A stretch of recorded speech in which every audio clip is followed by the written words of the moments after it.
Hi, thanks for watching. This is Jessie, and I am going to be reviewing the preview of Salt Bones by Jennifer Givhan. I want to give a huge thank you to NetGalley for providing a digital review copy in exchange for an honest review. And if you've followed any of my reviews of the previews, you know that sometimes I will finish a book that I received from NetGalley and immediately turn around and purchase the book for myself. I'll pre-order it for myself. In this case, not only did I pre-order it for myself, I pre-ordered it for my mother. So it was a really good book. So it follows Mal. She is mother to daughters Griselda and Amarantha. She is the daughter of um, a woman who blames her for her sister going missing, her sister Elena, and she is also sister to Benny, who she basically raised as her son, and Esteban, who goes by Steve.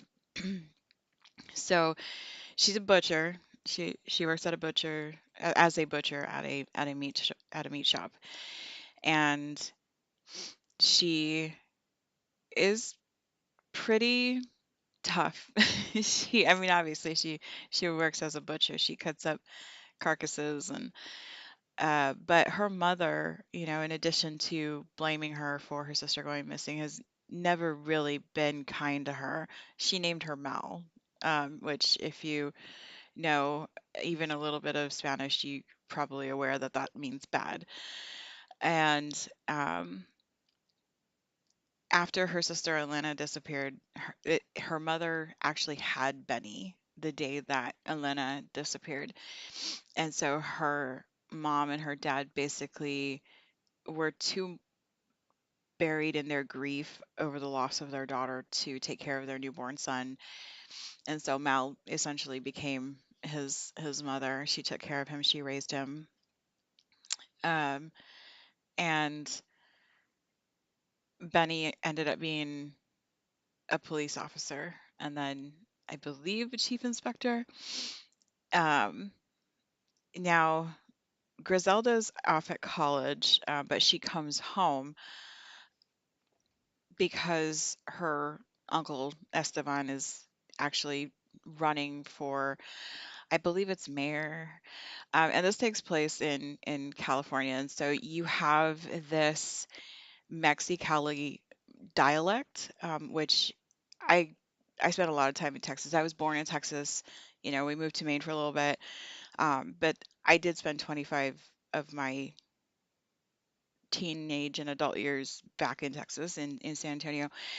And so the Mexicali dialect of Mexican Spanish is very close to the um, probably Chicano or Tex-Mex Spanish that you'll have in like San Antonio and throughout Texas.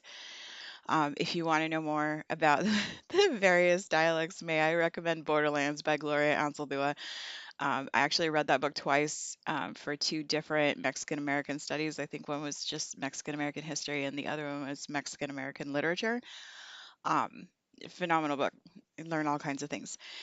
Um, so this town is haunted not only by the loss of Elena, but also the loss of um, Noemi, who is um, a man named Gus's daughter, who also went missing around the same time that Elena did. Now, the town blamed Gus for his daughter's disappearance. They think that he had something to do with it because she was home with him at the time, and he was a teacher at the time, and so he was grading papers. She was up in her room. He thought she was sleeping, but when he went to check on her, she was gone, and the front door was unlocked, which he was fairly certain that he had locked. And the town just, they were so sure it was him, and they started calling him El Cucuy. And like this is one of those stories that like Mexican mothers will tell their children. It's basically the Mexican boogeyman, El Cucuy. El Cucuy's gonna come get you. It's taught right alongside of La Llorona, um, and it's a deep part of, like, as far as I know, like my family's history. Like, these are the stories that were passed down from my grandparents to my mom and her sisters and brother. Um, and while I'm not necessarily entirely close with a lot of my mom's side of the family, I'm fairly certain that my cousins had these same stories told to them when they were little. What I was not told was the story of Leslie Winaba, and that's actually the main focus of this story. Is Mal is not only haunted by the loss of her sister and the loss of Gus's daughter, who she tried for a long time to help find, because Gus stayed in the town that hates him, that calls him Ilkakui, and he tried to find his daughter, and Mal kind of got into that as well. She tried to help him find his daughter at the same time she was trying to find her sister. And it's one of those situations where um it's a border town. There's a lot of Hispanic heritage people there. It's near the Salton Sea. Um, but the authorities basically chalk up these disappearances of these brown girls to runaways. Um, or um, they thought that they were loose girls, and so they probably got themselves into some kind of trouble that they couldn't have gotten out of, and they just kind of swept it under the rug. Um, and so Griselda's come back to town to go to Esteban's election party, and they're all there. Mal is there, Griselda's there, Amaranta's there, and Amaranta walks in on Griselda and her on again, off again boyfriend Harlan, um, in an office, and so she kind of runs off, and Griselda um, stays with Harlan for a little bit longer. And when she goes to find Amarantha, she can't find her. Um, and so begins the search for Amarantha. Now, Mal's mom, at this point, she's kind of in the throes of dementia, but she does remember that um, she blames Mal for her daughter's disappearance. Every once in a while, she calls Griselda Elena, and so Griselda has kind of grown up with this burden of looking like her missing aunt, and now she's older than her aunt was when she went missing. And her grandmother regularly calls her Elena. So um, as they're searching, um, you come to find out some information about who the girl's father is. And one of the girls has found out that her mother had a relationship with this person. The other one is still kind of in the dark. Now, Griselda had taken Amarantha to a protest at, at her boyfriend Harlan's um, father's ranch. Um, her on again, off again boyfriend is protesting his father's practices with ranch and um, meat and all his business, and um, it's an interesting side story. But while they were at the protest, something happens, and it's pretty dramatic. And so when Amarantha goes missing, Griselda kind of thinks that maybe it had something to do with the protest. But Mal doesn't know that they had gone to this protest at all. I mean, she knew that Griselda took part in protests. She knew that Harlan took part in protests against his father, but she would never have thought that Griselda would have taken Amaranta with her to one of the protests, because they can get pretty dangerous. Um, Now, behind all of this, there's the story of the Salton Sea. Now, there's plenty of YouTube videos out there, but the author herself has created a list of some information about the Salton Sea and how it got poisoned and how it is poisoning the people who live around it. and it's pretty intense. And so, like, you also have this backdrop of people who they're coughing because they've been inhaling these like the dust from the dried out poisoned sea, and it all works together pretty perfectly in this story. I mean, you have like the the the Latin America, the Mexican and Latin America monsters. You have the real, very real human monsters. Um, and you have the search for this girl, and the town is really rallying behind Mal. They're all out searching for her, and you get these snippets throughout the book of what Amarantha went through, and it all kind of leads up to um, the culmination where you find out who this person is that is the girl's father. You find out like how everything is kind of connected between Mel and the missing girls, and you also find out whether or not it's like a